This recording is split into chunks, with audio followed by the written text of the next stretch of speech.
Assalamualaikum warahmatullahi wabarakatuh. Salam sejahtera bagi kita semua. Yang terhormat Dr. Intan Renata selaku dosen pada mata kuliah Ilmu Penyakit Dalam. Baik, kami dari kelompok 3 akan memaparkan mengenai HIV/AIDS dan konseling antara bidan dan pasien tentang HIV/AIDS. Untuk waktu dan tempat, saya persilahkan kepada pemateri 1. Baik, terima kasih. Yang pertama yaitu pendahuluan. Apa itu HIV? HIV Human Immunodeficiency Virus adalah virus yang menyerang sistem kekebalan tubuh. HIV menyerang limfosit yang disebut sel T4 atau sel T penolong, atau disebut juga sel CD4. HIV tergolong kelompok retrovirus yang memiliki kemampuan untuk mengkopi cetak atau replikasi. Apa itu AIDS? AIDS adalah Acquired Immune Deficiency Syndrome, merupakan kumpulan gejala penyakit akibat menurunnya sistem kekebalan tubuh oleh virus yang disebut HIV. Kerusakan progresif pada sistem kekebalan tubuh menyebabkan pengidap HIV atau disebut ODH amat rentan dan mudah terjangkit macam-macam penyakit.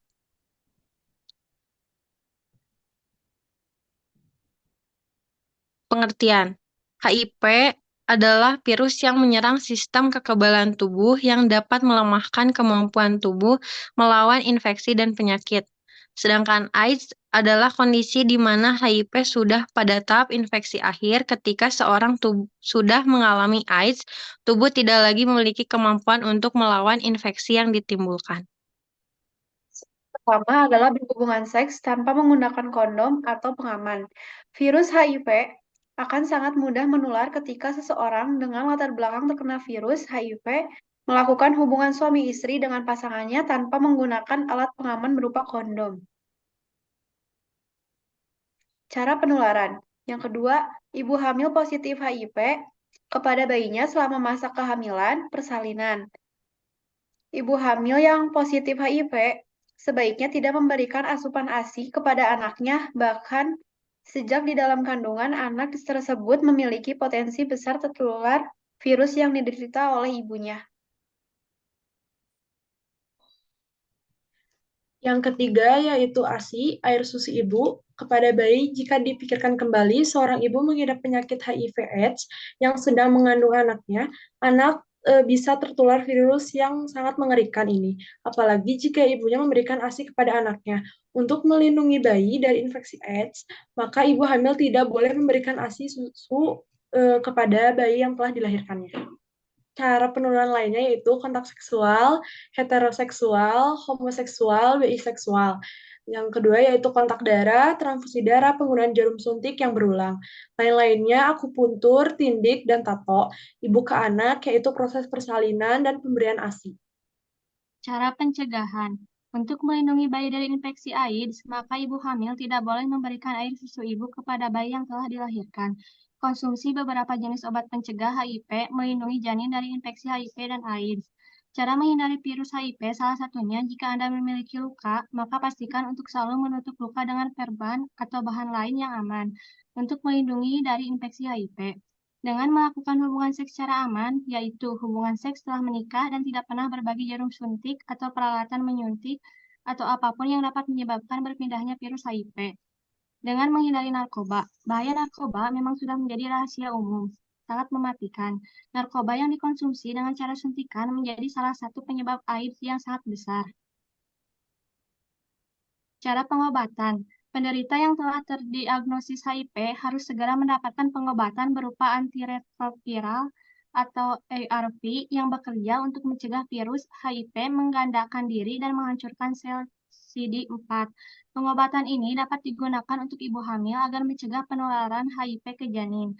Namun perlu diingat bahwa pengobatan ini harus dilakukan rutin dan diminum sesuai jadwal di waktu yang sama setiap hari agar perkembangan virus dapat dikendalikan. Contoh kasus, seorang ibu rumah tangga berumur 35 tahun datang ke PMB dengan keluhan keputihan bergumpal dan agak berbau. Suami bekerja sebagai supir truk dan pernah berselingkuh dengan PSK. Keluhan suami pernah kencing nanah. Apakah yang harus dilakukan Anda jika menjadi seorang bidan? Selamat sore, Bu. Selamat sore. Ada yang bisa saya bantu, Bu?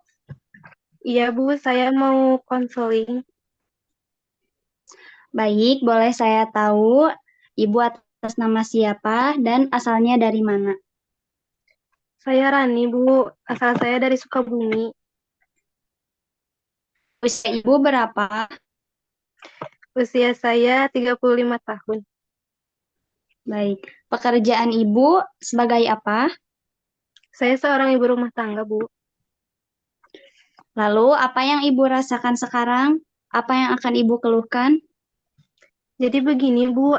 Akhir-akhir ini saya sering keputihan. Keputihannya udah 1 minggu, Bu. Keputihannya tuh kayak susu basi, ngegumpal, agak sedikit bau, Bu. Baik, sebelumnya apakah Ibu pernah menggunakan narkoba? Tidak, Bu. Apakah Ibu pernah bergonta-ganti pasangan? Tidak juga, Bu. Tetapi suami saya bekerja sebagai supir truk tambang. Suami saya pernah berselingkuh dengan PSK dan suami saya juga pernah kencing nanah, Bu. Begitu ya, Bu. Saya sarankan Ibu melakukan pemeriksaan PTC terlebih dahulu untuk memastikan apakah penyakit yang diidap Ibu. Dulu saya tidak mau melakukan pemeriksaan kelamin atau HIV, Bu. Dan saya juga ngiranya itu keputihan biasa, Bu. Karena menurut keluhan dari Ibu, Ibu sudah HIV. Baik, Jadi Bu, lebih saya baik Ibu melakukan pemeriksaan PITC. baik, Bu, saya akan melakukan pemeriksaan PITC. Terima kasih, Bu. Baik, Bu, sama. Terima kasih kepada pemateri yang telah memaparkan materinya. Mungkin sekian dari kelompok kami. Semoga videonya bermanfaat. Wassalamualaikum warahmatullahi wabarakatuh.